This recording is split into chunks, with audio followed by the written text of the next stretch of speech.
Good afternoon, good morning, good evening, good day to everyone. This is Mecca, formerly Huge Ass, accused on a daily basis at this point of being Mike Oxmall. Drop the receipts, get your bag from the attendant at the counter, and welcome to the Spinner Rack. This is our weekly show where we just sit here and talk about comic books because that's what we're all here for. We're not here for movie pitches.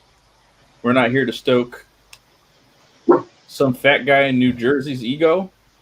We're not here to buy PVC toys. We're here to talk about comic books. And today I have with me a stellar, excellent, out of this world, wonderful cast of characters. In the upper left-hand panel, panel 1, we have me. Following sequentially, we have Pickles, Horatius Cockles, and Zombie Nomicon. How is everyone today? I'm all good chaps. They're You're doing old? great, mate. Yeah, I seem to be the only American on the panel, and I just want to say that we win more world wars than anyone else. Well, in the 1940s, anyway. We're colonizing your channel for Queen and Country, Mecca. Okay, well, listen. God save the Queen. Listen, we're not here to talk about that. We're here to talk about comic books. We haven't done the show in a little bit. I have technical issues every day. The channel is my priority right now. I don't want to do this more often, but you guys will have to forgive me for the missing it the last couple of weeks. Just been busy.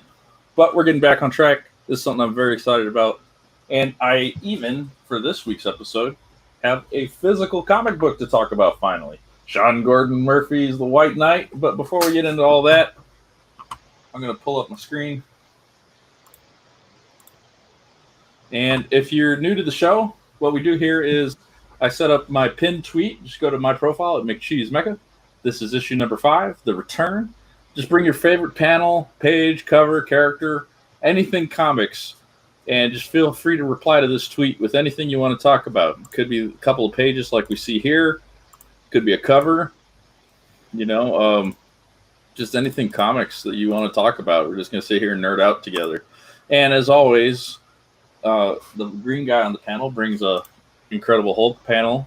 And Horatius Cockles, I wanted to start with you because this is going to be the only non-comic related thing on the stream because I was a huge fan of it when I was a kid. But it turns out one of my favorite shows when I was a youngster, Beast Wars, had a comic book. Yeah, it certainly did. I had no idea this thing existed, man. Tell me all about it.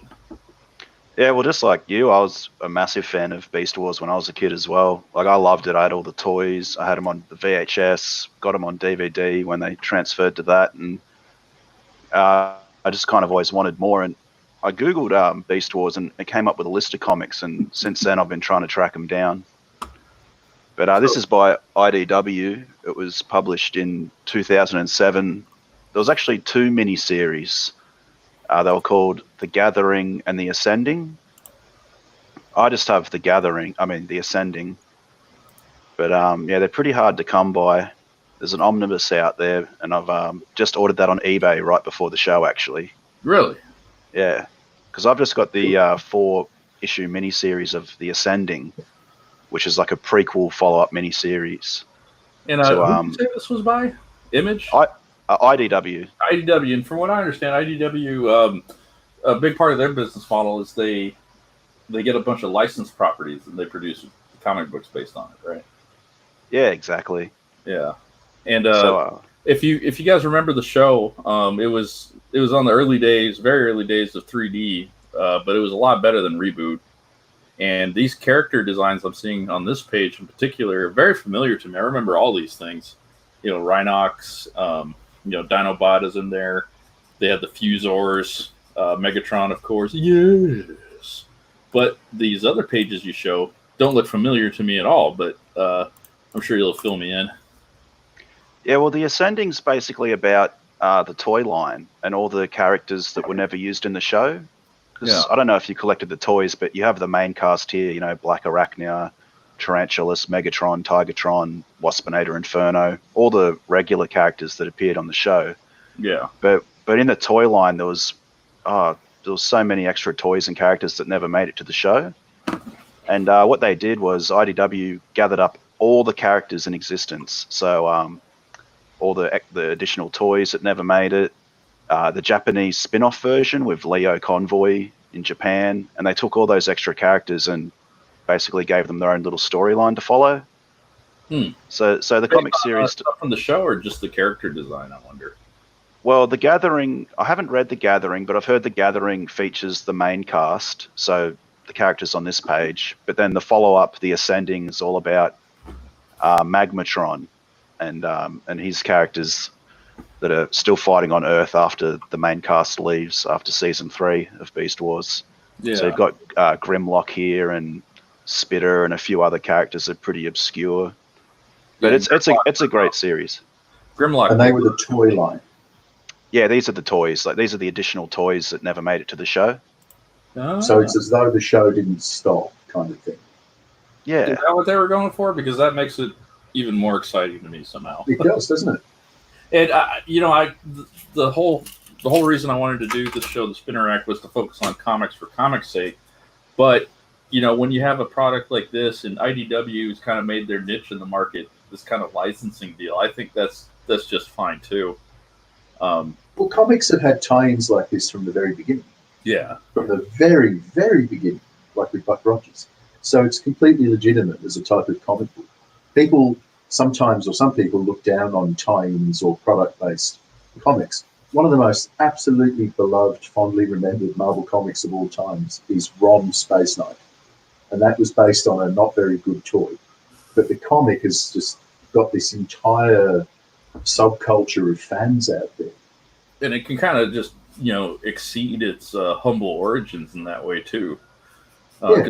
I'm familiar with Rom the Space Knight, and I didn't know they had a toy based on that. And, Other way around. They had a toy and it didn't do very well. And Marvel got the license for it quite cheaply, gave it to Bill Mantlo, and he just ran with it, same as he did with the Micronauts. Extraordinary storytelling. And the Rom comic was an opportunity to go back and turf up all of these unused characters going back decades and give them at least one more outing. Because Rom crossed over with everybody. And in the end, there was a worldwide war against his enemy, the Dire Wraiths. So this sort of Beast Wars type comic is in very, very good company. And look at how much you two love Beast Wars itself.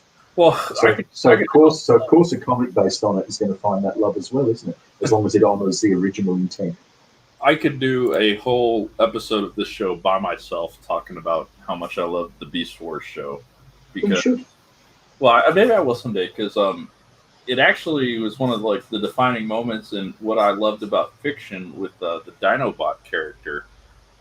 It's this character right here. He was kind of Megatron's second in command.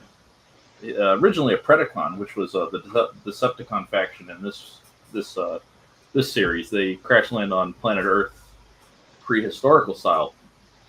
And Dinobot, towards the end of his storyline, he ends up going on a kamikaze suicide. I have to do this or else everyone dies, sacrifice himself for the greater good episode. And, I still remember his closing line as he's dying, or his sparks extinguishing. Tell my tale to those who ask, the good and the bad. The rest is silence. And I almost get choked up talking about that scene, because it's one of those things as a young boy that really inspired me to understand empathy and what it meant to sacrifice yourself in order to help people, whether that be, the ultimate sacrifice for people you serve with, or just the concept of putting other people before yourself. That's the kind of storytelling that I want my son to understand someday. It's Jenny O'Neill on Batman again, isn't it? It is. Stories that teach boys how to be men. That's right. And that was something that I learned through some of the worst 3D animation you could imagine at this point. But it was a wonderfully told story. It was perfectly voice acted. It was, it's a tearjerker. And we're losing viewers by the second. But I feel so strongly about that scene in particular. When we get off the stream, I'm going to go find out where I can get these comics, because if there's any extension of that storytelling, I'm just going to have a hell of a week reading it myself. But anyway, Coco, this is your sub-channel, so I'm just gushing over Beast Wars. I couldn't be more excited about it. No, I'm glad you're excited, mate. Because I love Beast Wars too, and I remember that episode. I've got them all on DVD, and I rewatch them every couple of years. Yeah, when But, Dynamite dies, that was just, you know. What's the premise of Beast Wars? I've never heard of it. It's an old '90s CG animated cartoon, kids cartoon. Like most cartoons, it was used as a vehicle to sell toys. But it added actually a lot of the lore to the Transformers universe. Like the concept of sparks originally came from Beast Wars, and it was pretty big back in the day. Every kid loved the toys, loved the show. Yeah, and this is the level of animation you're looking at with this. Well, I only remember Transformers when I was a kid. I don't remember anything similar to do with like toys. Yeah, this is about the level of animation you were looking at back then. But this was also like, it was like balls out. Like every episode, they'd have a huge firefight, tons of explosions, just bop bop bop, cover me, I'm moving. You know, just we're not gonna make it. You know, Rat Trap would say, and it was just like, as a kid, seeing all that stuff was like, I get to watch this for free every afternoon. It was well ahead of its time. This was probably one of the first things I'll show my son, you know, when he gets to that age. Yeah, I had the Prime. That was the big ape, and he was cool, man. That's one of my favorite toys too. I love that show. Yeah, and his name in this one was Optimus Primal. Yeah. And his catchphrase was, "That's just Prime." And when he would they would start off as robots, but because the energon on the planet was too strong, they would have to take animal forms. How you would do that, I don't know. It kind of wouldn't make sense in today's animation. It's kid stuff, man. It's not supposed to make sense. Yeah, it's fun, you know. And you know, you have a character like literally like fighting to the death and dying from exhaustion of that in this kids show. MK Geiger. Hey, you're always welcome on the show. I forgot to send you a link. Put it out there. There you go. Anyway, I'm going to shut up now. I'm a little too excited about Beast Wars, I think. Yeah, well, you'll love the comic because IDW done a fantastic job. I mean, the whole miniseries is just action-packed the whole way through.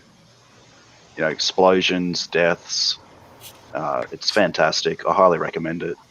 Yeah, it looks like the character design stayed true too, and they had some really cool stuff. You know, Megatron in this was a T-Rex. So if you need more of a sales pitch on this, I just feel sorry for your meager soul. You know, I've got a few Transformers comics, but I've never read them.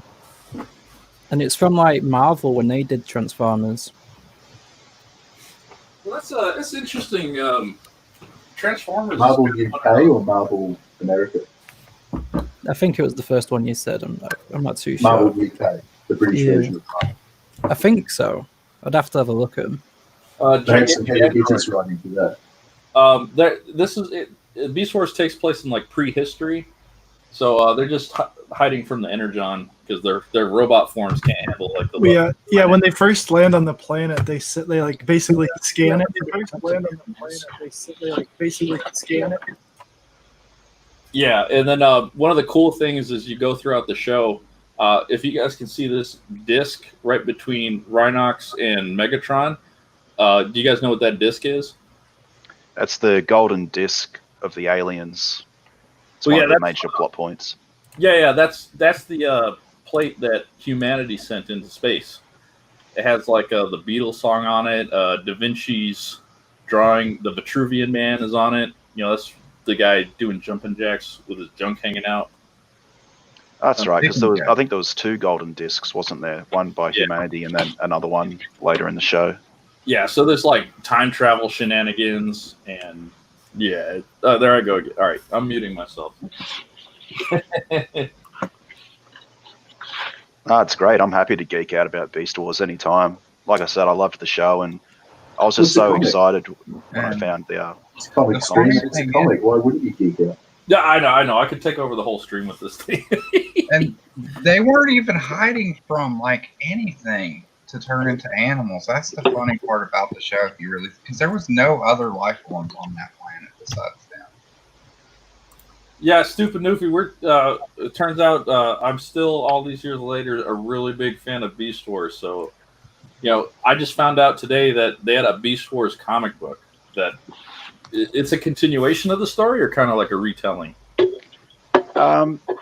The Gathering I don't know too much about because I haven't read it, but I'm pretty sure that features the main cast, maybe in an alternate timeline, and then the Ascending, which is the 4 issues I have, it's with the other toys that never made the show, and that's in an alternate reality set after the 3 seasons of the show.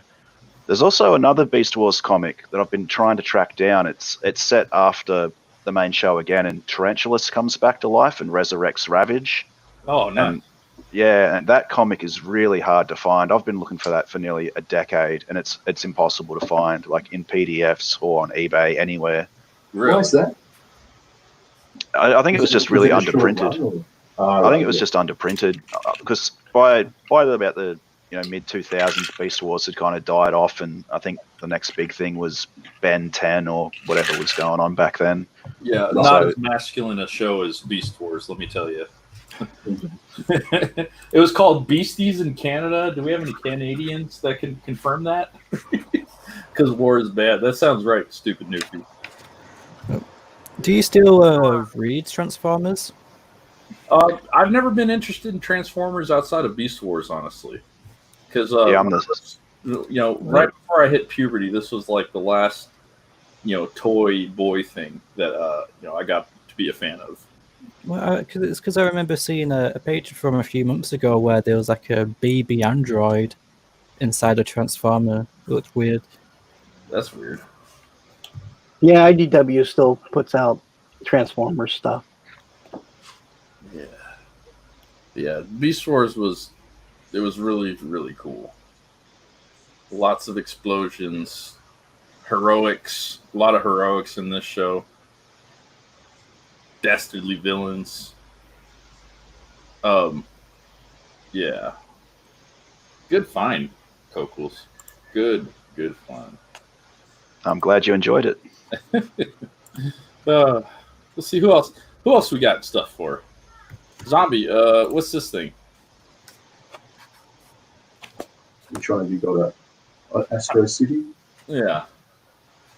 So Kurt Busiek was a Marvel fan. There's letters that he wrote to Marvel when he was still at school and college. And he was roommates in college with a guy who was also a real classic college student Marvel zombie, like absolutely passionate about Marvel and its concept of continuity. So Kurt Busiek, long before he became a professional comic book writer, wrote years worth of fanzines and concepts for what became Astro City.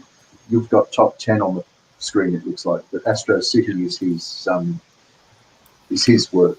Now, Astro City has gone on for decades, and unfortunately now it's been swallowed up by DC and they publish it. But the idea of Astro City is a world where superheroes, I mean, it's somewhat old hat now, but he was one of the people who, if not pioneered it, at least brought it out into real published existence as an independent comic first. So Astro City is a city where there are superheroes in a world where superpowers are real. And Astro City has sort of one of each type of hero as a pastiche. So it has a Batman type character, and he eventually has a Bat family. But the secret of the Batman character and why he's the Knight's Dark Avenger is he's a vampire. And that was developed decades before they finally and unoriginally had a Batman turning into a vampire story. And he has the Samaritan, who is his Superman equivalent, who's a strange visitor from another world and also works as, a reporter or something, and so on. So you have these different kind of pastiches. And that inspired, I guess you could say, to be kind, George R.R. Martin to do a series of novels called Wild Cards, which again has a I've similar read- premise where every kind of superhero, is possible and in one world. So that's actually similar to the shared universe wiki that we're doing at the moment. It's in that same tradition. But Astro City came out for many decades. It, like all of the independent comics back in the day, regularly. Wild Cards came out way before. I'm pretty sure than his work, because I was reading Wild Cards when I was like in my first year in high school, and Right. Astro City was after I was out and I was in college. So Astro City was first written when he was still at college. yeah, but what was it? Okay, but was it produced? Was it when? It came out in fanzines long before it was published as an independent comic. Wild Cards is way later, and painfully, obviously, way later, because some of the Wild Cards books base themselves on Astro City concepts as an homage. George R.R. Martin has never been first with anything. Because Wild It's Cards, actually probably his claim to fame. well, Wild Card was 1987. Yeah, one of the books I read from Wild Card, and I picked it up because I was reading Game of Thrones. There was a character that could talk to locks. Was his superpower? Yep. Which I thought was stupid, but it was entertaining to read at the very least. Well, the angle with Wild Cards was the playing card thing with the aces, jokers, deuces, and so on. Really. And the fact that it was an anthology series, so you had different authors.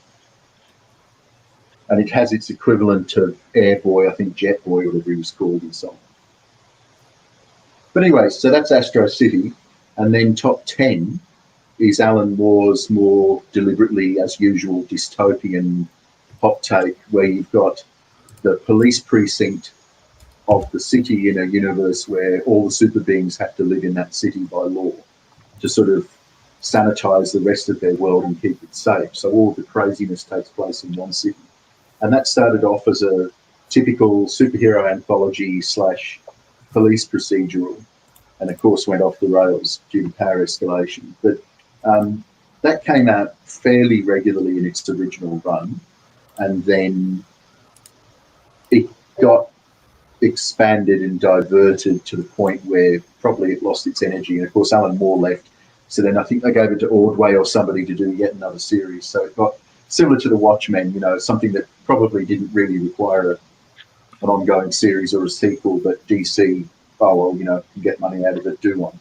But Astro City is a city where you've got archetypical pastiches and then some logically additional characters that follow on. So like Samaritan and then some Superman type stuff, the Vampire Batman character and then some Vampire Batman type stuff and so on. And some of the later ones focus on the legacy and succession stuff. So like a family of heroes. Because in Astro City, there is the passage of time, which is one attractive feature. So it's similar to the Marvel Universe 1961 to 1989, where time is passing. Whereas, of course, modern comics, that's anathema because they're trademark terms. Top 10, the world didn't go long enough in a continuous series to actually show, the passage of time. But it certainly does have the passage of time, people dying and so on. But top 10, when it was hot, when it had its buzz, it was really at least probably 50%, not just due to the creative team involved, but also every page possible has all Easter eggs and in-jokes. Like there's Id the Living Billboard instead of Ego the Living Planet as an advertising thing. And there's just hundreds of these little in-jokes. In one of them, there's a dumpster, like you've got Man-Thing, Swamp-Thing, all the different swamp monsters in one panel, or you've got all the fire characters sitting around a campfire like hobos in another, and so on and so forth. So it's just absolutely redolent with different superheroes. But being Alan Moore and being in that phase of his career, he has the irresistible tendency to make it dystopian and fairly downbeat in the name of realism. So although it's got some amusing comedy, ultimately it slants into that kind of Debbie Downer kind of territory. But if you read it as a series and you don't just drown yourself in other dystopian fiction, it is very good. And the Gene Hart art in the original run is also very good. And the Easter eggs, for people who are into comics and sort of know the lore, LORE, it is pretty funny to see how many different characters of different types they can put into the street scenes and so on. For example, there's an interdimensional train station, which is a common thing in comics. You've got different mirror universe characters walking up and down the main staircase, like Eric Cartman, Spock, and so on. Like, in other words, the train station, you've got characters out of their continuity crossing over. Like, the implication is they're using that railway station to get into the crossover universe where the adventure's taking place. It's got that sort of stuff. So if you like the inside baseball type comics and anthologies, then Top 10 is very good as well. They investigate the murder of a year god. So they investigate it as a homicide. The Viking god Hod dies and comes back to life because he's a vegetation god. So he's murdered, but then he resurrects again, and they play it all out again. Once the cops realise that, superhero cops realise that, they just leave in disgust because it's just a waste of their time. That this cover over here, is this Alex Ross? Which one? I don't know how to describe it. It's got it's like the I think he painted one of the covers. Yeah, the character might be Gene Hart though, and the character in the middle called Toy Box, where you've got this guy's arm covering her. The original crop top rode up and her nipple was on display, and then an alert fan noticed it, and then DC hit the roof, and so he had to paint it in. So if you've got the original individual issue with her nipple, it's worth quite a lot of money compared to the normal one. Yeah, I bet it is. Alan Moore knows the score. You really can't get a bad Alan Moore comic, can you? Ooh. Never say never, bro. He's got a couple of questionable tastes that aren't very good. Where's this dog guy coming from? What's this all about? He's a dog. Most people in the city think that he's a human who looks like a dog. And his dark secret is that he actually is a dog.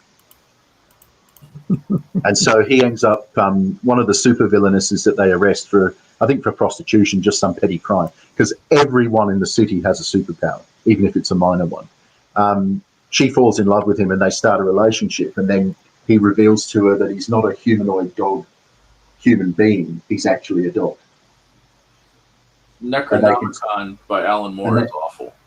And then they continue their relationship, so it's a bestiality relationship. Is that true? The Necronomicon is awful? It's not good. Lost Girls, not very good. I don't like From Hell either. I thought that was terribly pretentious, and he didn't properly acknowledge his sources. He did also do League of Extraordinary Gentlemen. Well, that movie was a piece of shit, but I never read the comic books. The comic books are absolute classic pastiche, done fairly well. But again, an American author called Philip Jose Farmer did it first. So it would be kind of nice if Alan Moore ever admitted that. But anyway. I like Alan Moore because he is from England. Yeah. Yeah, I'm not terribly familiar with Alan Moore's catalog, but everything that we've discussed concerning Alan Moore on this show has been excellent. So maybe I sound like a bit of a comic tourist on that one, but, you know. Yes, but this show's based on recommendations, so you're getting the... We're getting the best of the pick of the litter. Yeah, you're getting the pick of the litter rather than somebody like some of these extremely tiresome comic book academics who relentlessly read everything by a comic book writer as though it's a normal literary output rather than work for hire. And they miss the point that if you include work for hire, like for example, somebody like Dumas, the Three Musketeers, he wrote a lot of his stuff for hire or to pay off his bills to avoid being bankrupt or to get out of bankruptcy prison, which is why some of his books are so long, because he just kept extending them. So if you don't factor that in, then you don't really understand how and why he wrote. And Alan Moore's the same. He's done an absolute shit ton of work for hire. going all the way back to his British 2000 AD days and Warrior days and so on. So if you differentiate between work for hire and what they have as passion projects, if you compare Jack Kirby work for hire versus passion, Alan Moore work for hire, passion, and so on, you get a very different picture of the men. Because Jack Kirby's passion projects are not very different from his work for hire. Whereas Alan Moore, when he feels free, he writes some extraordinary tosh and some extremely sexually questionable stuff as well. Is this true from the RQ? Yeah, it is. Is that fun? that's Yeah, there's a long diatribe interview he gave about it. He made a speech at a conference about it all. The jolly Jack Kirby and Smiling Stan, and then I discovered Smiling Stan didn't give any reason for Jack Kirby to be jolly and all this stuff, and he just like laid into Stan Lee, and Stan Lee ripped everybody off.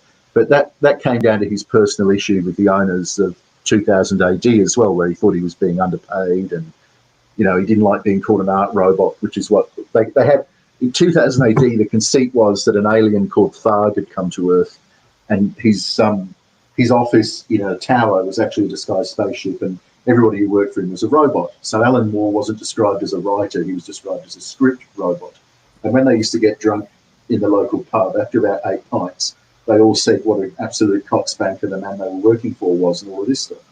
So he had issues with editors and publishers from day one, like a lot of writers do. And then he took it upon himself to become the outsider expert on the Marvel bullpen. But I think part of it is Alan Moore, the boy, loved the Marvel guys, the creators.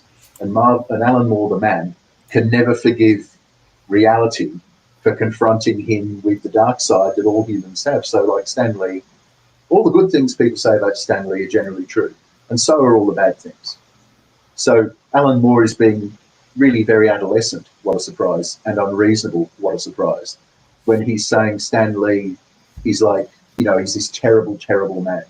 It's like when I added a Stan Lee pastiche on the wiki. I added the bad and the good.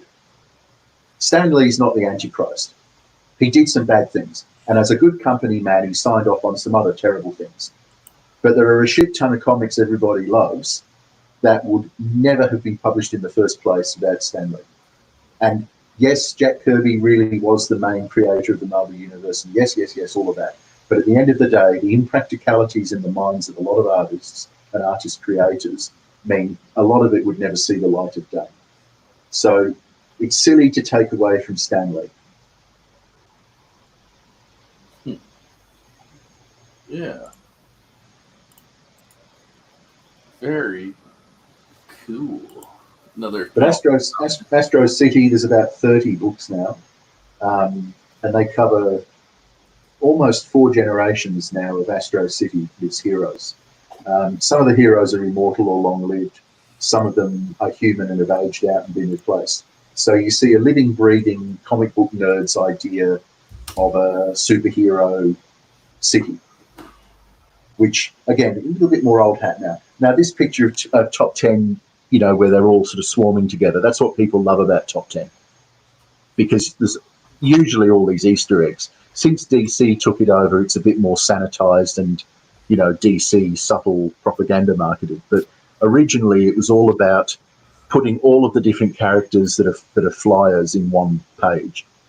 So you'd have all the ones people know about, like Hawkman, and then all the obscure ones from the 30s and 40s as well, that kind of thing. And all sorts of subtle meta commentary, like a Zorro origin, where it's like instead of Batman seeing Zorro, Zorro's just seen a Batman film kind of thing. They play around in the panels with all these visual gags, which makes it a delight to actually just look at. Very cool. Oh, cool. Yeah, some more pictures here. I didn't know that. It's interesting. Yeah, those are just mostly cover art. Yeah. Oh, Micronauts. We're talking Stanley and Jack Kirby. Pickles, you want to segue us into, as usual, your Hulk contribution? Well, this one's written by Peter David, but obviously we know that Jack Kirby and Stan Lee created the Hulk. Yeah. But this story, if anyone's read it, I imagine Zombie and a lot of people here have. Basically, Professor Hulk is sent into a dystopian future that is basically run by his future self. And basically, the thing that annoys me about the book as well is it's not an annoyance. It's me nitpicking. There's a lot of text, but it has to explain, what happened to all the heroes because they died and whatnot. Yeah. So, and what we have is basically Professor Hulk, finding out that his future self is basically a dictator. The Maestro. Yeah, the Maestro. And at this point in time in Marvel Comics, Professor Hulk was one of the strongest incarnations of the Hulk around. And what we see is basically him trying to fight an old man, future version of himself. So you'd think that like Maestro would be weak compared to Professor Hulk, but that's not the case. Maestro basically absorbed radiation from like nuclear warfare and whatnot, so he actually gained strength. And what basically happens is he easily beats the shit out of Professor Hulk. And obviously, this moment right here is where he just basically grabs Professor Hulk and breaks his neck. Yeah. So then, this was Hulk when he was like able to speak coherently. Yeah. Yeah, it's Professor Hulk, so he's smart Hulk. Yeah, like you saw in the what they attempted to do in Endgame, I guess. Yeah, but obviously in Endgame they did it so bad, and they ruined the Hulk in the MCU. But following this, we see basically Professor Hulk recovering from a broken neck, which in my opinion shouldn't have really happened. The Hulk should have really just healed from it, very quickly. And basically, in my opinion, the Professor Hulk gets raped. Because basically Maestro sends a woman in there, to please him. Uh-huh. And because he's got a broken neck, he can't move, and he's like basically screaming no, and that it kind of like ends at that moment in time in that scene. So in my head canon, the Hulk got raped. Basically, when Hulk recovers, he finds Rick Jones. He tries taking on Maestro again. Obviously, he still gets his ass handed to him. So the only way to stop Maestro is to send him back in time to when the Gamma Bomb happened, and to basically kill him. And that's kind of like where it sort of ends. Really, it was a great book in my opinion. Obviously, dystopian future isn't really a new concept, but yeah, I thought it was interesting in regards to the Hulk. And I believe Peter David is coming back to Marvel to write the Maestro's origins, basically what happened before Future Imperfect. Is that right? Yeah, I think that's going to be a 5-issue run. Guy from Red Bank here. So does the Maestro connect to the Old Man Logan thing? No, it's all universe jumping. The weirdest thing of all is they did all this with Warlock, Adam Warlock. Yeah. Exactly the same premise. Yeah, was it Magnus? Yeah. Future Adam Warlock. Yeah, but Old Man Logan did kill Maestro in one series. Not in my head canon. I hear that, but in Marvel, that was so stupid. It's because Old Man Logan was running out. They basically were going to cancel at issue 50, so they had to quickly finish the story. So they just had Old Man Logan cut his head off. Yeah. It was terrible. That's just lazy writing. 7. Let's see Hulk recover from a broken heart. I mean, if you read Axis, he gets sad and turns black. Oh, I love hearing you talk about the Hulk pickles. I think it must be because you're a green man too. Oh yeah. yeah, if no one's read Future Imperfect, I would recommend it. I think it was a fun book. Have any of you read it? Never heard of it. No, you never heard of it, Mecca? Never. So you can. I guess I get the dunce cap for comic tourist this episode. What did you all think of Future Imperfect? I loved it. I don't like Peter David as a writer, so I don't know why the fuck I persevered as long as I did with the Hulk. I guess I loved it before he came along, so I just kept hoping he'd leave. Well, boy, was I wrong, because he stayed there for a long ass time. Yeah, he's had some very famous Hulk runs. Crap. Did you read it, Skinner? No, I was more. I don't know. I like my street level heroes, so I usually just stuck with. Like Daredevil and whatnot. Yeah. What about you, Fly Fox? No, I. Contrary to this thing sitting on my desk here, I'm a DC guy. So, I'm a DC guy, he says. which can be explained by this comic. Well, let's segue into you with Captain America here. What's going on? Right. Well, this is the first like real comic I owned. Before this, I had like little Archies and stuff like that. Then I got this, and I was bombarded with Jack Kirby weirdness. You know, here's a story, the Red Skull and the Cosmic Cube, and you've just got like every Jack Kirby like signature thing. You know, you got All the Kirby dots and like all these weird angles and giant close up of the Red Skull and all these weird. Comic book, didn't he? What's that? That dude knew how to put together a comic book. Oh yeah, for sure. I mean, every panel is like full in this one they included with like just every panel is prime Jack Kirby, and I think this is probably his peak.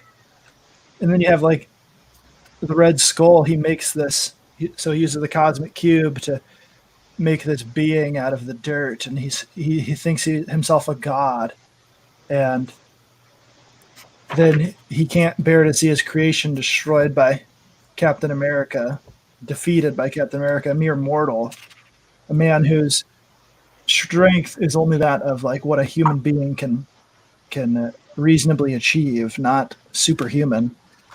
And so he wishes the creature away, and then he begins to destroy Captain America. He's just gonna like vaporize him basically. And so I was reading this as a youngster, and I was thinking like, you know, this was way, you know, way out there for me, going from Archie to this, you know. Yeah. And Red Skull was a lot more prominent villain than the Marvel Cinematic Universe would have you. Right. And so for me, like since this was my first comic, I loved Captain America, but there was this like weirdness about Marvel that always pervaded every time I tried to get into Marvel, where like I could never achieve the feeling that I got when I saw this panel of here's Captain America. He defeats the villain, but then he's alone on this island. And it's like this feeling of I don't know, just like despair that I had, but I also loved this book because, you know, it's got all this stuff about Captain America, but then it's an old the first Avengers, and then it goes into like John Byrne art at the end. So it's like you go from the weirdness of Jack Kirby to the straightforwardness of John Byrne, and I went the John Byrne route into DC, you know, after this, and I never could connect with the feelings that this comic evoked in me, like the strangeness and the otherworldliness. Even when I look at other Jack Kirby stuff, most of it doesn't connect with me on the level that this comic did. And even the New God stuff in DC doesn't?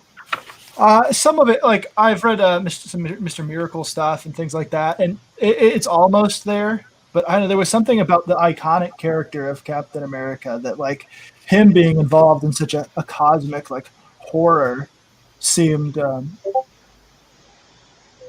much more impactful than characters created to be in that.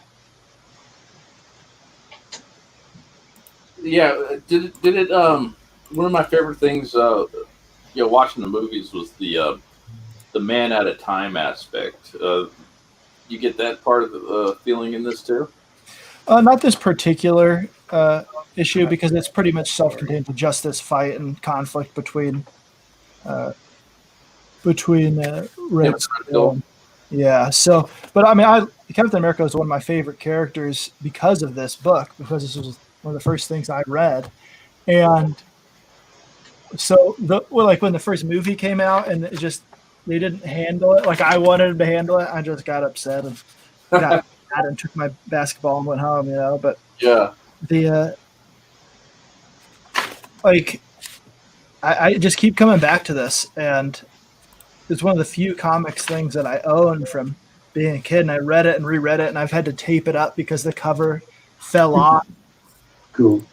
and it just like I went through, I underlined stuff that I wanted to remember about Captain America, and there's nothing from that time in my life that I did read this many times and looked through, and yeah, it had a huge impact on me, and it even like made me hate some of Jack Kirby's art because this is like the worst alien design ever. Just The like Broccoli Man. Yeah, Broccoli Man or something. that's Captain America's debut as an Avenger. You've got like the worst alien character design. Even as a kid, I was like, that's kind of lame, especially going from the story before it. The fact that they couldn't even use a scroll on that one was interesting. Yeah. Well, I've heard modern comic book people refer to Captain America as a random adventure man, kind of like this generic we can do whatever kind of basic story we want with them thing. But just hearing you talk about this, it seems like with all the Kirby weirdness and the Cosmic Cube and the craziness of the Red Skull, it was a lot more than that. Well, I think it fits too because you could have characters like that have a bunch of powers and all this stuff going on, but they putting a regular every sort of not necessarily an everyman, but like somebody you could almost be like in a story with this. It seems even more daunting. Like when you get to this point where you get to this point where he's seemingly going to be destroyed, but he manages to win. It's a lot more impactful. Yeah, because Kirby's Captain America is sort of like Hergé's Tintin. He is enough of an everyman and enough of a blank in the context of his world. Whatever the author, Kirby, Hergé, whatever they really feel like doing, the character just rolls along and does. They can go anywhere, do anything, any kind of crazy stuff can happen because the character itself doesn't have anything so horribly distinctive or overpowered that it would mean, oh, well, you couldn't do that kind of cobblers. They are both fairly blank, even though Captain America obviously is wearing a flag. But it's curiously anonymous almost. He really is like sort of generic superhero man in some ways. And I think the movies took the wrong message away. They made him really generic superhero in the movies rather than he's actually America. He's trying to cope with all the zeitgeist stuff that gets thrown at him through the decades, the same way America has. I think in some ways, like what we were talking about on Twitter earlier, Zombie, about Superman, you have this mythic character that people just don't know how to handle. And so they put him in all these stories where everything has to be some sort of huge, like, battle with some doomsday alien, and or some sort of science-based thing. And they're not really like putting him in a situation that puts him out of his comfort zone because they don't understand. And the conscious politics and morality that are forced onto Superman and Captain America ruin the characters because these are characters that come from confident American morality. You don't have to talk about it or refer to it. It is self-explanatory as to what they are. The same way they did Clark Kent in the original Smallville seasons. And the thing that's interesting, I mean, I agree with you on. I mean, because Cap, he's a New Yorker. He was a typical New Yorker, and then becomes a ideal soldier. but has that, like you said, that American idealism to him, while you have Superman, who is a Midwestern American. So they have those ideals. Part of the problem with Superman is, he became so overpowered, as time went on. Yeah, pre-crisis Superman. They just kept on upping his power levels. So yeah, I agree with you guys that he's people, they cannot write, they don't know how to write him. And I like the visual aspects of like the newest Superman movies, the Man of Steel, but they gave it to a person who doesn't like the character to write it. And it's like, if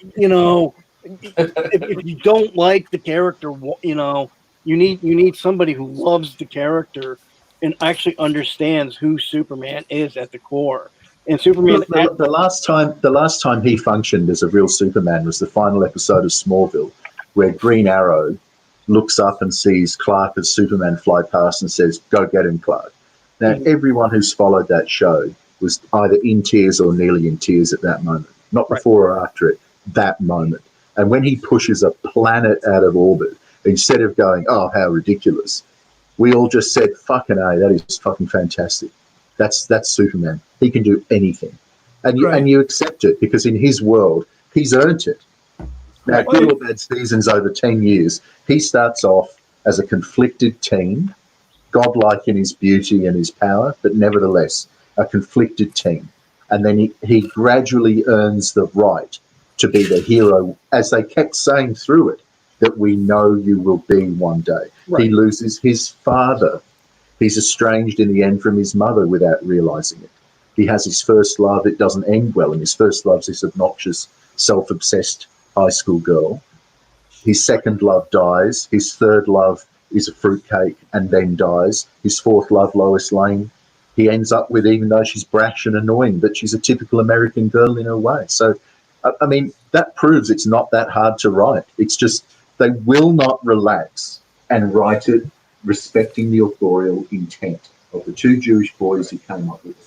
They just refuse to respect the authorial intent. They have to try and pervert it, politicize it, preach with it. American values don't need to be preached. You just demonstrate them. You demonstrate them. Like Captain America never quits, like those Red Skull issues that Kirby drew, based on his own love of 1930s movies and that action-packed fisticuff stuff. Captain America doesn't quit.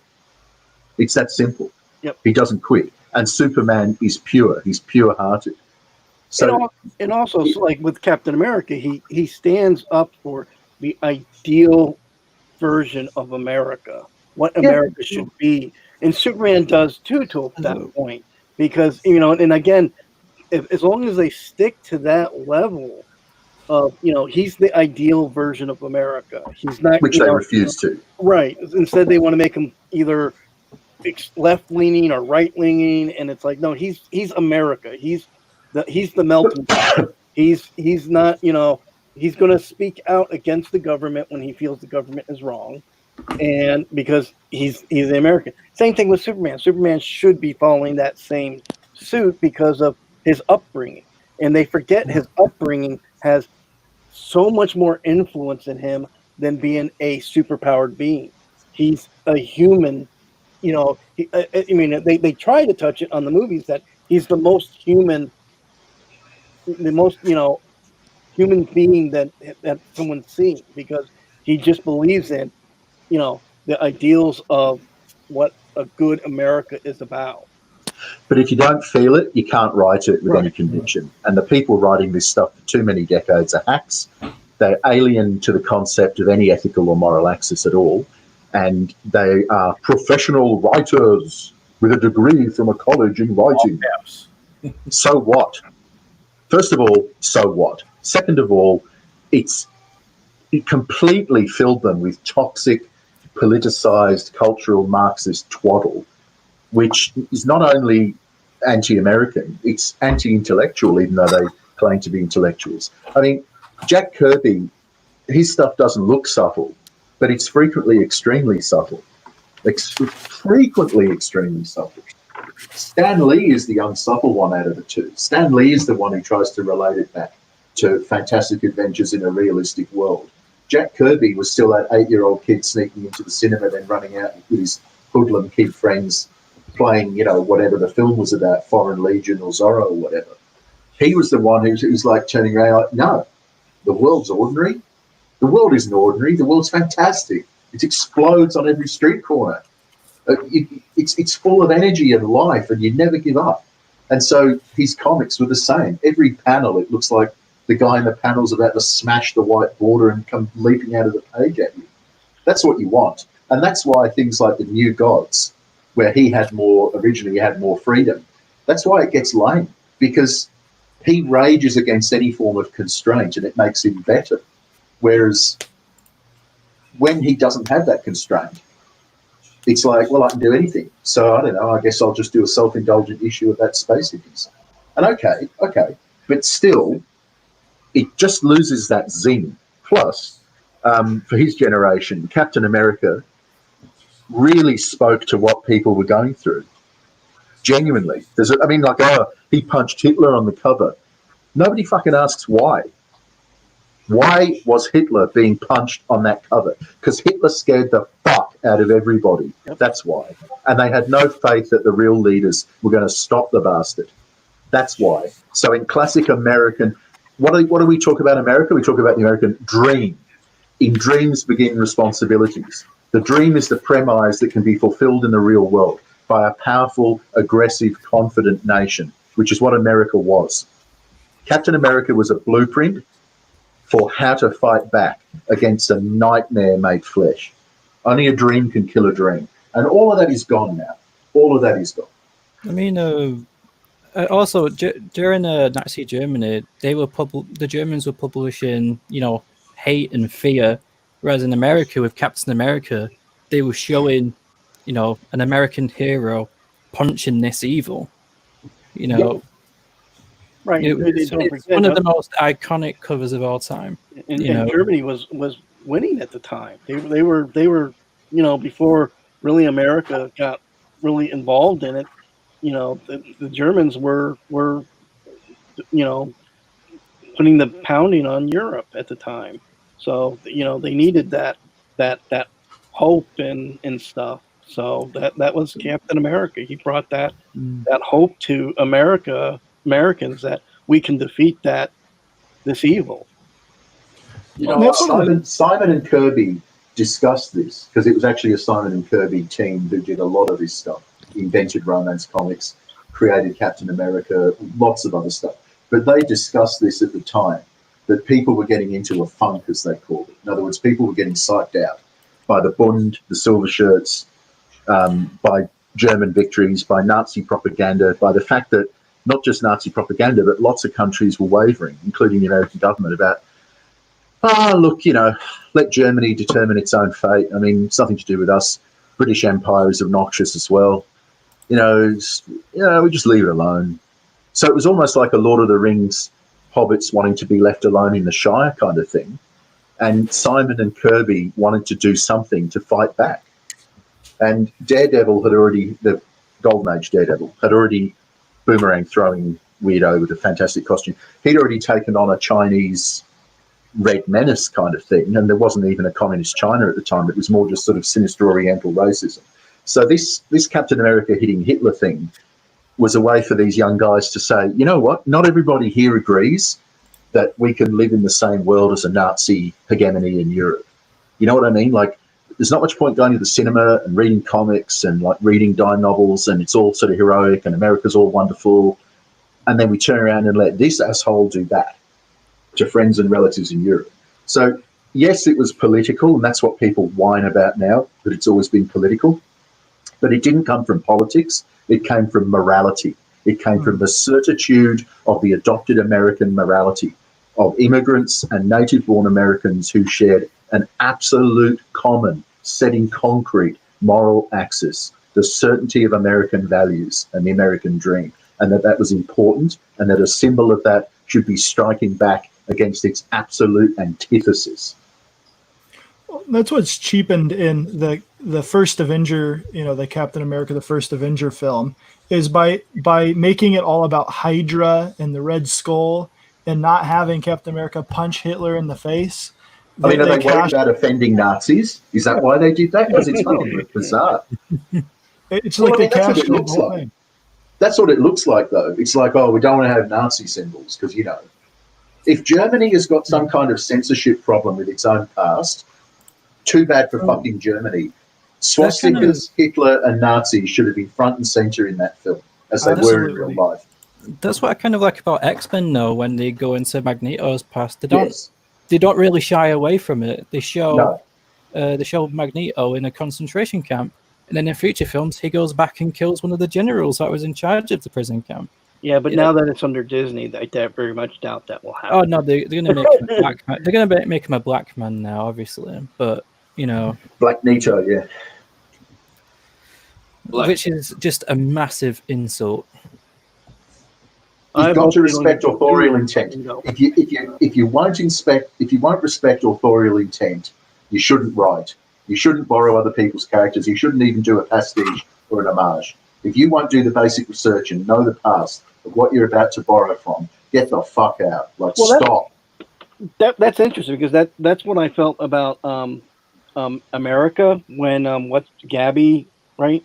No, not Gabby. Whatever her name was, took it over and she created 2 new white supremacist characters, and I'm like, why? I mean, you have Marvel Comics has a plethora of racist and bigoted villains that they could use.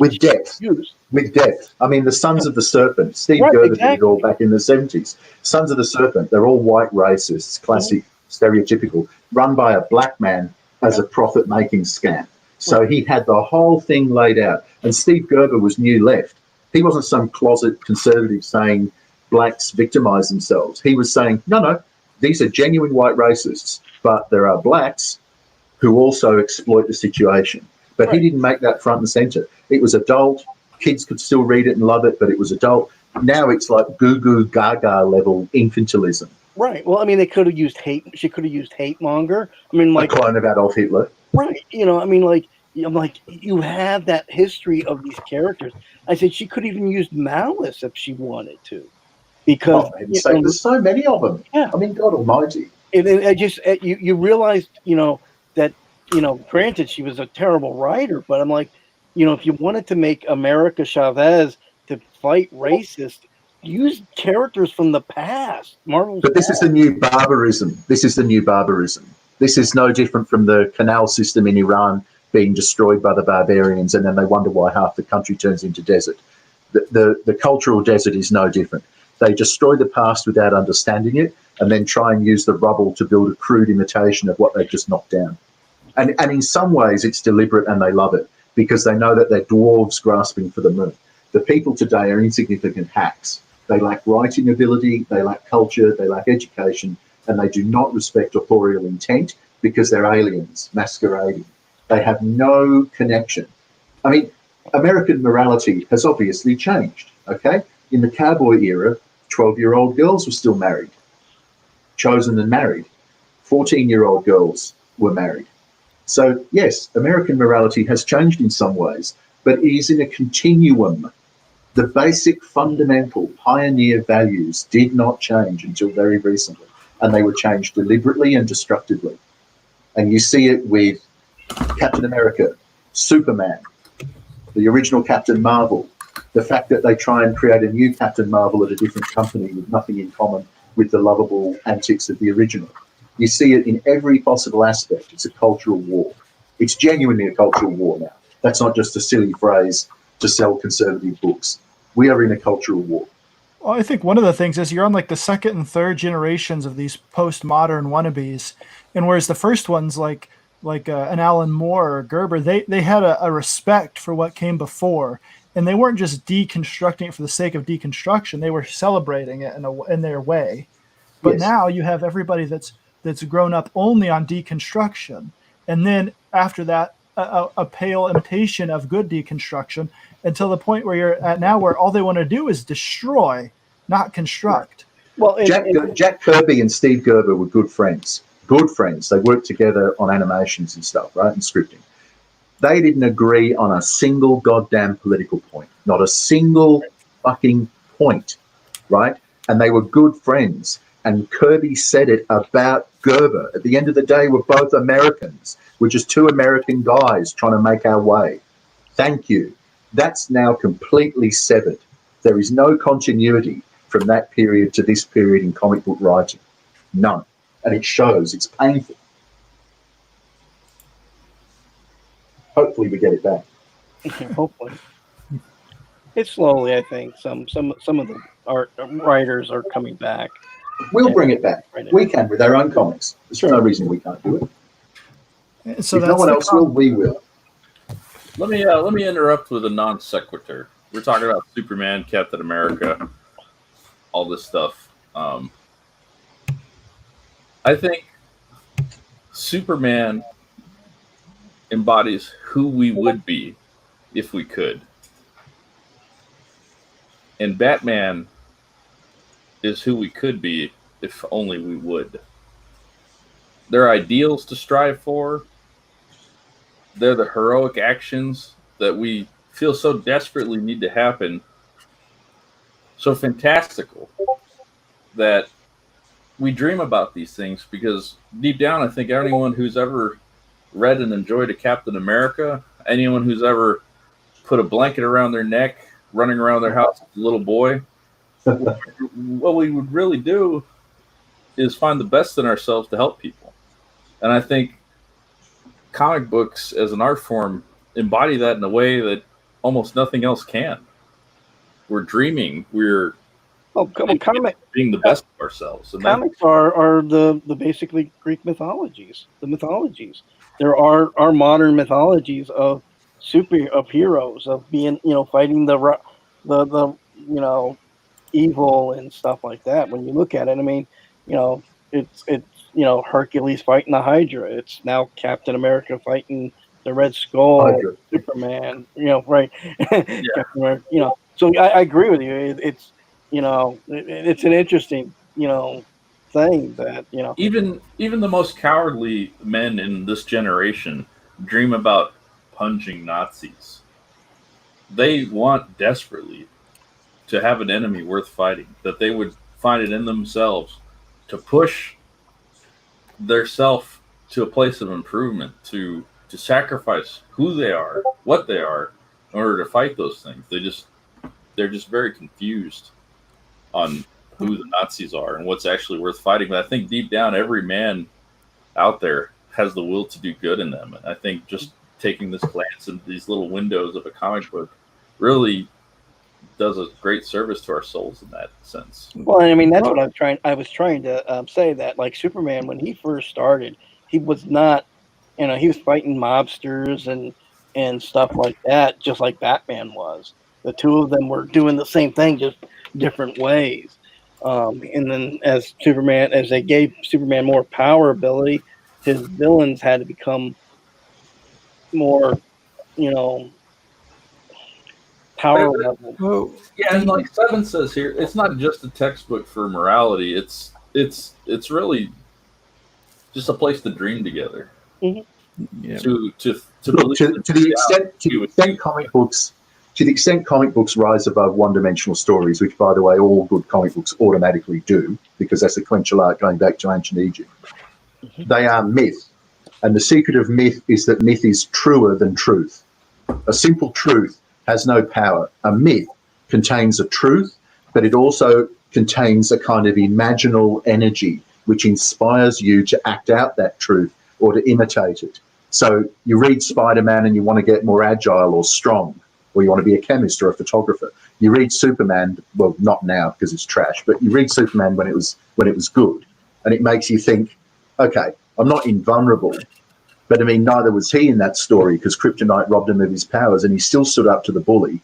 It's that sort of stuff. It's a repetition of a value system that we absorb while we're being entertained. Mm-hmm. But you call me crazy, but the thing I love about Superman and Captain America is actually, their body positions, their posture. they scream confidence because they know what they are fighting for is the right thing for morality. Whereas if you compare their postures to other heroes, they don't have that posture because they don't basically fight for freedom or the American dream or anything like that. They just fight villains. Whereas Captain America and Superman, they fight for everything, morality and villains. That's what I believe. It's a good way to look at it. It is. No, it makes sense. I mean, because you're right. I think you're right. I mean, when you look at Superman in the ideal version, he is, the truth, justice, and the American way. And that's same thing with Captain America. He is a Dio Cassius, the Roman historian, said it. He said, look at these statues of the past. Their paint long since peeled. But look up at these statues. Look at the heroic figures and the frowning brows of these noble Romans. Let their posture inspire you to stand tall against the barbarian. So it's an old idea. You've nailed something that even the Romans, because there was discussion on statuary and how decadence and statuary had made them more pornographic and disgusting. And he was saying how simple old Roman statues just showed men standing to attention and women standing next to their husbands dutifully, and that was an important message that Romans would observe as they just walked past. So yes, this is another classic point just been made. It kind of reminds me, this idea that we're talking about here, reminds me of the Superman the Animated Series. There's an episode where Darkseid appears, and Superman's confronting him, and there's, Superman's standing in between Darkseid and the regular people on the street. And there's a cop that works in Metropolis named Dan Turpin, and he was purposely drawn in that series to look like Jack Kirby. Yeah. And he stands up against the evil. He stands up against the Hitler that he created, right? And Darkseid kills him and not Superman, And then this inspires Superman to go forward because he had this person like Jack Kirby that is a regular man that wants to stand up for what is right. And I think it's sad that that's the best Superman that's been done in the last however many years is outside of comics, because the comics books guys they didn't want to celebrate Superman, they wanted to destroy him, deconstruct. Well, here's one of my favorite Superman panels. I'll make this my contribution to the show real quick. Evening, officer. Oh, hey, geez, Superman. Nightwing, my bad. Park can't get any safer having you two guys patrolling it now, can it? Superman says, you mean having the three of us patrol it? Right. Because his role is to inspire others. And that's where the best Superman stories are the ones where he is used as the example for others, I think.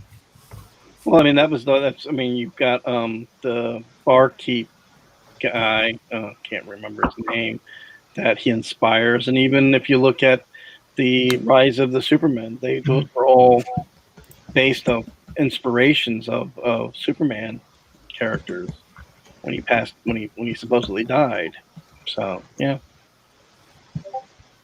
Yes, and that issue is a great issue, and I wish they did a little bit similar to that in the Infinity War, but at least in Infinity War when Cap was fighting Thanos, and Thanos was struggling to push against Cap, I thought was great.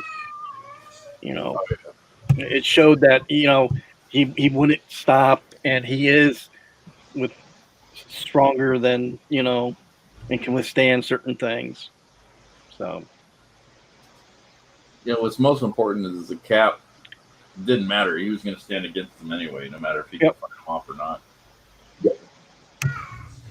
But by not having him punch Hitler in the face, he doesn't necessarily have. I think that they sort of cheapened the moment, because here he is like, I've seen evil. I punched evil in the face. I stood up to evil. But when you make it just that generic superhero film, they made the evil that he stood up against was the Red Skull. Which, okay, yeah, but I would have liked. I agree with you. I would have loved to seen, more of a, the Red Skull interacting with Hitler and stuff like that at the time. Yeah. Because that's Really, the equivalent of Captain America punching Hitler in the films is Captain America in a lift full of murderous bureaucrats. right. Yep. Yep. That's what he's. That's unintentionally What is showing the real Hitler of the modern world. The Yeah. Hail Well, that's Hydra what- sequence. That's why the Winter Soldier is the best Marvel movie in my opinion, is because you actually had a Yeah, I concept of agree. a story that had a real stakes. They're trying to destroy America. They're trying to destroy the representation of all that was good about America in Captain And America. Arnim Zola as a computer programmer is, Mhm. he's just reciting something fairly close to the truth. What did the comic book cut say? Now, before I begin, does anyone want to get on? Yeah, that's right. He nailed that perfectly before he started in on the Phantom Menace. And God damn, did he ever nail that perfectly? That was so good. That's funny. He's a funny little guy.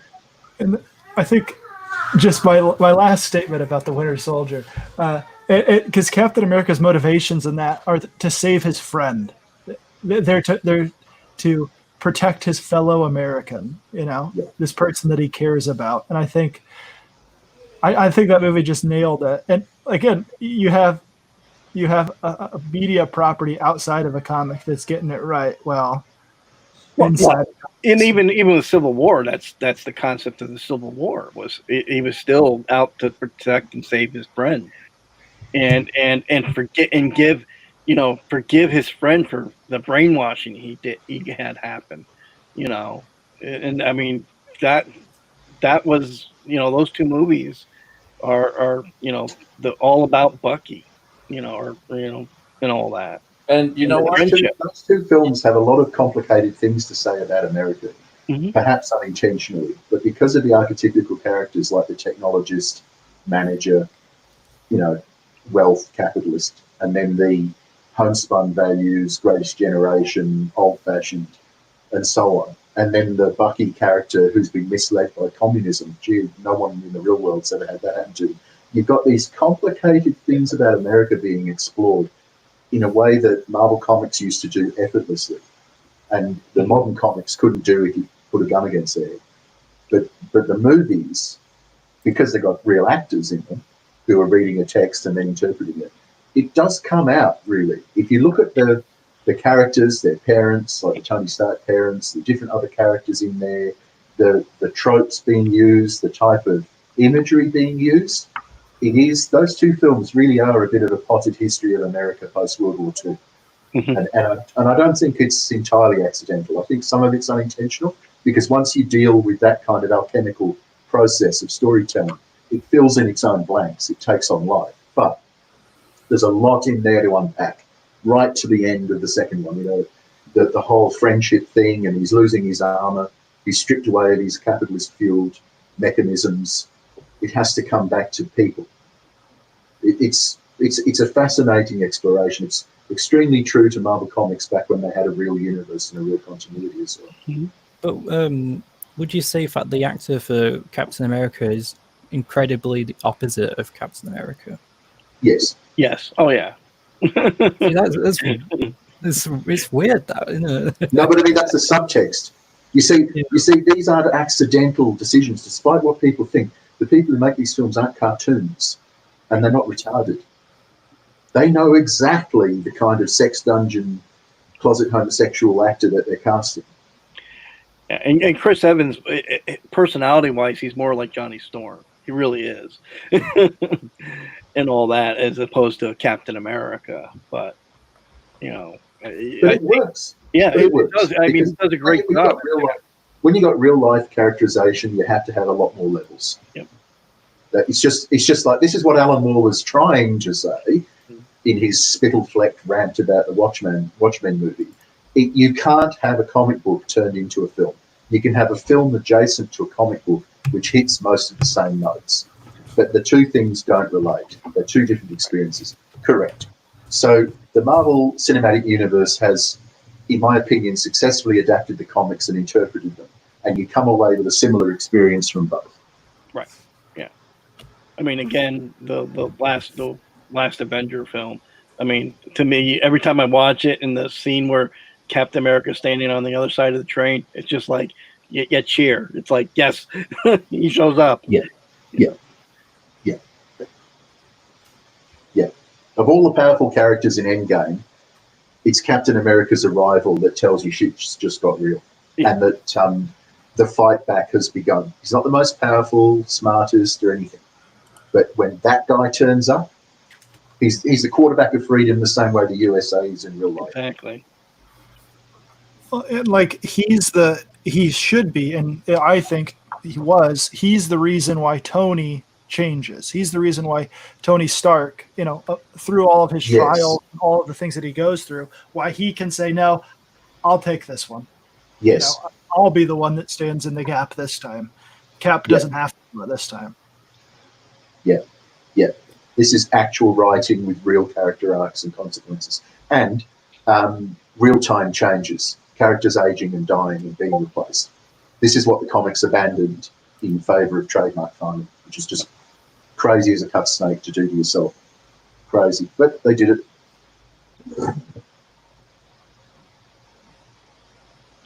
And I can give you a leak on Black Widow film.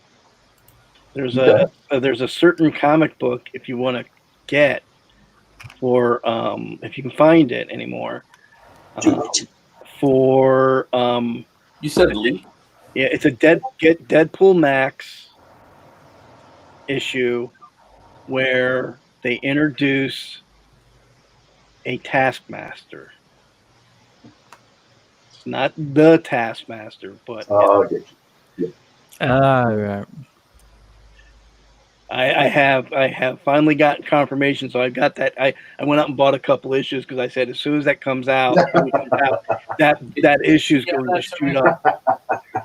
Because everybody's speculating on the Taskmaster's first appearances, and everybody's been buying those up. And I got the issue for like $2, so I'm like, great. Can you DM that to me, Geiger? Yeah. I'll send you the DM on it. It's hard to find though because it was part of the Deadpool Max series and all of that. But I did get confirmation from a person that saw the film and said, and if you go back and you look at the trailers and you watch the Taskmaster character in some of the scenes, it's not who you think it is. Cool. It's a girl. It's gonna be Crossbones, isn't it? Huh? Yeah, it looks very feminine in the moves. Okay. Oh right, I hear you. And there's a female Taskmaster character. So Deadpool Max number 5? Yes. So she's the ass master? I wonder who's playing it. Well, that's an interesting thing. They don't act. The only thing they list is they do list now a Taskmaster character, but they don't actually have. I mean, it's a Marvel film. You know they're going to have a MacGuffin for villains and all that. It's not going to be something stupid like they did with Iron Man 3, where they had like multiple Mandarins. No, they're not doing that. And all, but that, yeah, Eric, I think you're right. That's who it is. Yep.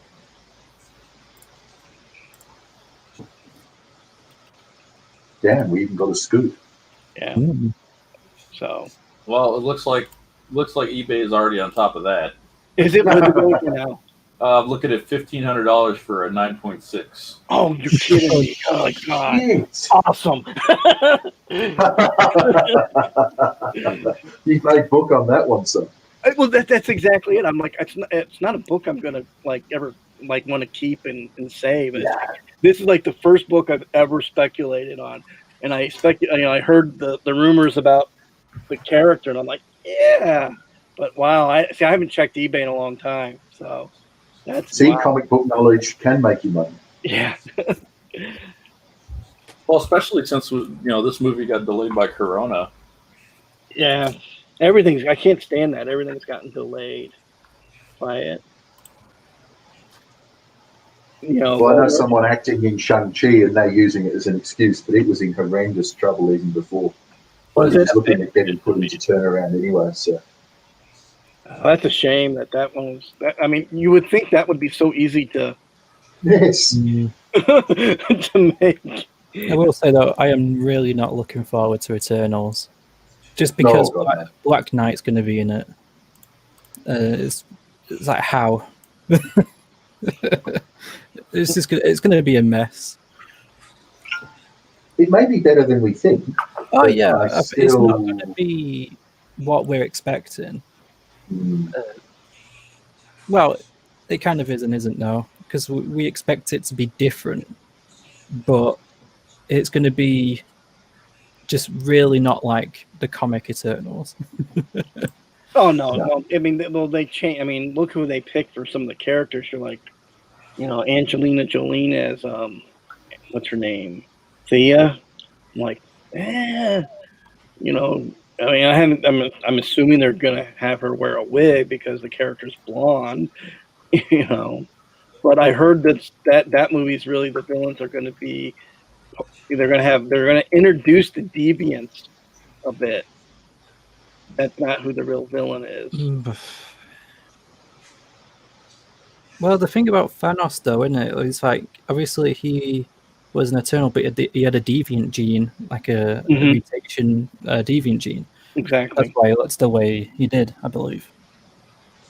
But I don't think they've even gone down that path in the Marvel Cinematic Universe. No, they Thanos. haven't. They just call him the Mad Titan, as though that's like his title, rather than they haven't connected him up to the Eternals or to the ancient celestial experiments at all. And it's interesting with the social justice warrior, anti-eugenics. Well, they're actually pro-eugenics, but you know what I mean. They're anti-genetic truth. So an entire concept taken from the Shaver mystery and Lemuria stories by Jack Kirby and then put into a comic where it entirely turns on genetic truth. How the hell the modern Marxists are going to be able to purvey that to an audience, except to kind of say it doesn't matter, in which case the whole premise of the Eternal Society is invalidated. Because like the Inhumans, another version of the same concept, it was all about genetic fitness. Right. So, I mean, yeah. It's going to be interesting to see. I'm even worried that they're going to be trying to do a secret invasion. I've heard, and I'm like, how can they do secret invasion? They screwed up with the scrolls are. Yeah, with Captain Marvel. Yeah, they made them refugees. Why would they have a secret invasion into America and try to take over other heroes? I'm like, that makes no sense whatsoever. The only thing I can think of is that they're going to use from Captain Marvel the young girl scroll. They're going to use her as some agent that then Monica's daughter is going to recognize because of the eyes. They made that little comment about the eyes that she would recognize her eyes regardless or something like that. But I mean they're still planning on doing it, and I'm like, how? I don't see it. They could reflect on modern day. Basically, they could basically say compare them to immigrants and have racists say, "Oh, these scrolls are taking over the country." Okay, I guess I can see that. They could take that angle, and obviously that would be terrible. Yeah. I mean, because Terrible and all too likely, unfortunately. Yeah. I mean, in the comics, I mean, the Kree are supposed to actually be more the heroes than the Skrulls. I mean, they're both considered bad. I mean, this was the Shi'ar are actually the better ones that the human race gets along with. But so yeah, it's it's going to be interesting. I'm starting to read the new Kree Skrull Empire, that whole thing. So that's interesting. There's an event going on in Modern Marvel right now between the Empire. Skrulls and the Kree. Yeah, Yeah, they it's team Empire. up basically. It's basically the concept from what the first 2 issues I've gotten from in the Fantastic Four is that the Kree and the Skrull have declared peace, and it's screwing up the entire world's universe's economy and all that because these two races have always been at war. So interesting. I am glad we are finally talking about Brie Larson, Captain Marvel. What was that? Who is this? Was that I Duke? don't My know. name is Richard. You all know me. I don't know why people have such hatred for her. It's not her fault that they wrote the character crap. Rich It is her Stroll, how are fault you? for being a JW. What's that? It is her fault for being a JW. That's correct. Okay. Rich Troll, what's your favorite comic book? Forgive my voice. I am on the Troll Witness Protection Program currently. Anyway, it's good, it was good talking with you all. See you next week. It's been bye bye. See you, Zombie. Well, Rich Troll, did you add anything to the Twitter thread? Indeed, I did. Let's pull it up here. Which one was yours? Mine was The I think Dark that- Knight Returns Really? and the Death of Superman. You sound a little nervous about that. Well, given the previous discussion that has been transpiring over the last hour and a half, I feel comic book-wise intellectually inferior in this talk. Yes.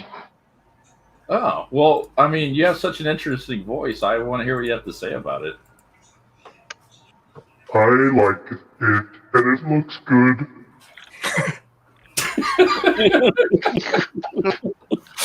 Are you Doomcock?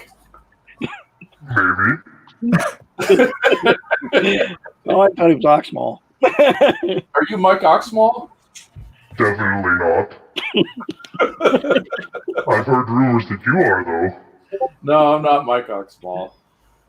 But tell us what you like about The Dark Knight Returns. Let me gather my thoughts. You see, when I was a young lad, Batman was nothing but a, very colorful and happy-go-lucky superhero. He had a rogues gallery that was very, spectacular.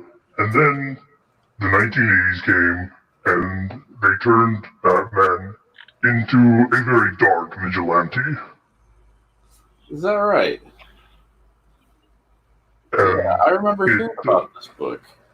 yes, it influenced the rest of Batman live-action films for all time.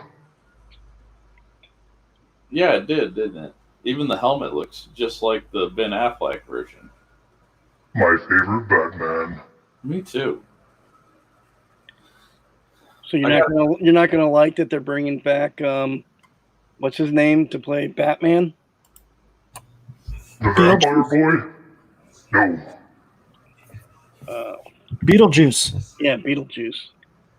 Oh my Oh, God, Michael Keaton. Michael Keaton. Yes, Michael Keaton was a good Batman. he's playing Batman in the new Flashpoint movie that they're making, and from what I understand and I've heard, they're going to go from that to Batman Beyond, and Keaton's going to play Old Man Bruce. I would like I've that. been begging Yeah. for that for years. Yeah, that's great. I love Batman Beyond. I don't know why they haven't gone off their ass to do a Batman Beyond movie. I mean, that's like you want a diverse cast right there. Just do that Yet another example of media outside the comics doing comics right, doing superheroes right. With the Batman Beyond show and that whole animated universe versus a lot of what has been produced since that animated universe ended. It's no contest. Now, what I think, I'm dying to see New Mutants. They hit every character looks like the actual New Mutants, and all that. I mean, that cast they have for the New Mutants is amazing. I mean, they have a Brazilian kid playing Sunspot. They have the kid from Stranger Things. I mean, he looks like Sam Guthrie. The girl playing Magic. Oh my God, she's like a dead ringer for Magic. And then Rain. I mean, and they got a Native American girl to play Daniel Moonstone. I mean, it's like a perfect cast. And I don't know why they won't put it on demand streaming. And just I'll pay the $20 to watch it. Coronavirus did that. It did everything. Took away our choices, Unfortunately. Yep. That's crazy, man. Guys, I think this has been the best episode of the Spinner Rack we've ever done. It's been a good one. It's been very enjoyable. And you know what? You'll never get this conversation on Comics Artist Pro Secrets. No, we're geeking out about comics. I mean, that's what. Yeah, you actually get to hear about comics here. Yeah. We like them. We talk about them. They're worth something aside from stoking, T&J Pizza's ego. Lodi, New Jersey. But what? Who am I to talk shit? Anonymous. I like Brie Larson too, but I kind of want to go out on a high note. It's been really interesting episode. Does anyone want to close some thoughts out? I want Luke Cage to go back to being the true job talking badass that he used to be, and demanding $200 from Dr. Doom. Can you bring that to the next episode we do, Skinny? I want to see that one. Yeah, that is funny. That was a funny. I love job talking Luke Cage. I don't know why they changed him at all. He was perfect. Well, he got married as a kid. Now he's a cuck. Well, his wife could probably beat him up. The RQ, one of my favorite commenters in the chat, wanted to talk about the Micronauts, but I think we're going to end on a high note. I'm going to talk about this to open up next week. I'm going to go through and read this myself. But guys, you don't have to be on the show to bring something. Just be in the chat to talk about it, and I'm gonna talk about this next week because I'm curious. We always get really good recommendations from this show. It's not just talking about what we love about comic books, but it's also a good place to get recommendations for the next comic books we want to read. I almost in one of the latest previews they had a artist edition of one of the Micronaut issues. It was it's like you could see all the corrections and the pages and all that, but it was like $100, and I'm like, I just can't. I said I had like a whole bunch of other trades that I was getting, but I was so tempted to because the Micronauts were one of my favorites too. Yeah, we'll geek out about that next week, and then if you can make it next week, Geiger, we'll talk about Star Power. Yeah, that looks cool. Whatever that is. It's actually a web comic. Yeah, and I just went and bought one of these things. I found them at a convention, so nice. Well, I'm glad I bought it now. Well, look at this shit. $600 for CGC 9.6. Oh my god. $1,500 for this one. 9.8.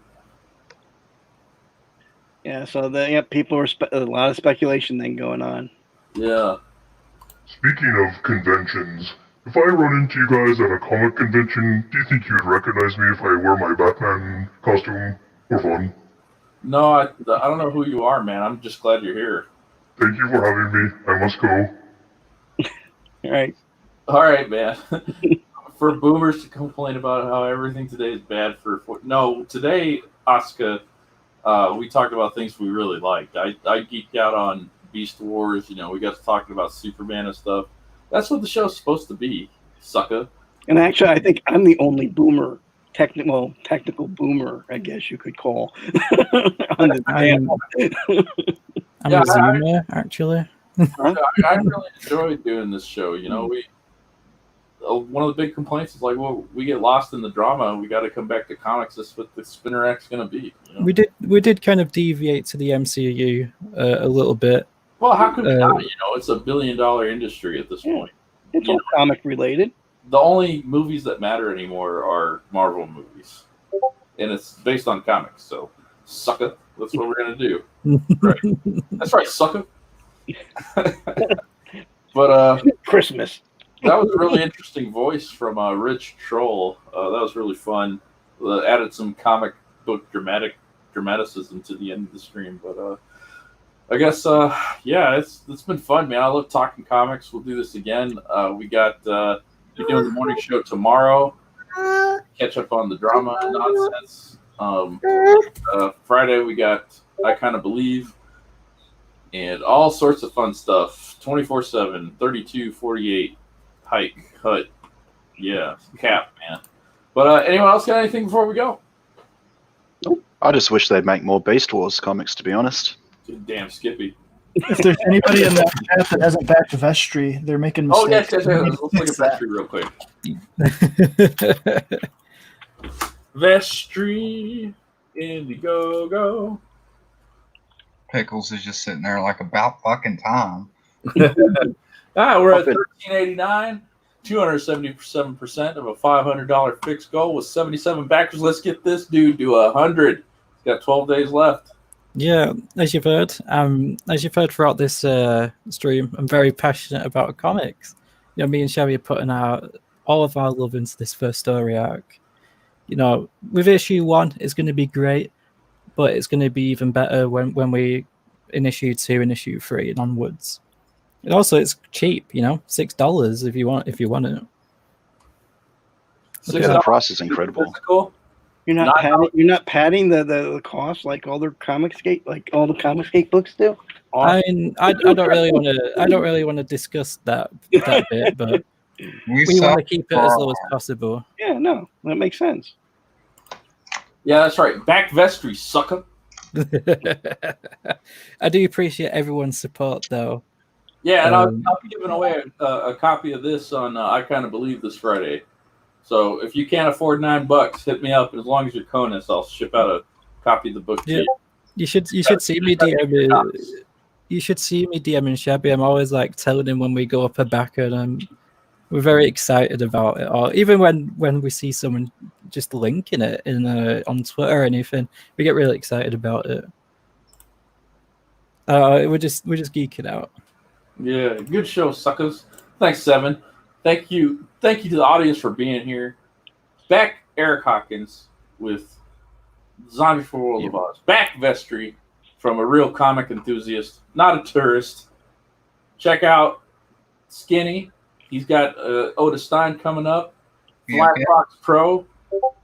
Check out his channel. He does some lovely drawing streams. And once he figures out his StreamYard deal, we're going to be streaming with him. Right. He might do the spinner rack on his channel if he wants. Yeah, man, I'd love to have something like that. Yeah, check out MK Geiger. He's also on I Kind of Believe. Brings a lot to the table for discussion. And Horatius Kokels, you'll see him a lot. And thank you, everyone, for being here. Yeah. But I'll talk to you guys real soon. Cheerio. Thanks for having us. Adios. Thanks, guys. Bye. Alrighty.